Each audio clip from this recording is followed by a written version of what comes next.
سورہ روم کی آیت نمبر 31 ہے،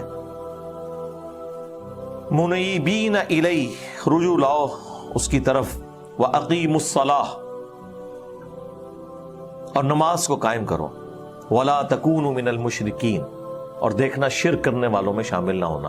گویا کہ نماز چھوڑنے والا شرک کرنے والی کیٹیگری میں فال کرتا ہے۔ یہ مشرکین کی عادت ہے کہ وہ نماز نہیں پڑھتے، بالکل واضح ہے۔ اور کیا ہے؟ پاکستان کے شناختی کارڈ میں نماز چھوڑنے والا مسلمان ہے نا۔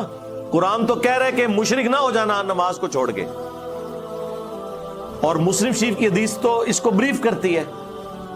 صحیح مسلم میں 246 نمبر حدیث ہے انٹرنیشنل نمبر کے مطابق کہ بندے کے کفر اور ایمان، شرک اور اسلام کے درمیان فرق نماز ہے۔ اب اس سے بڑھ کے کیسے سمجھایا جا سکتا ہے؟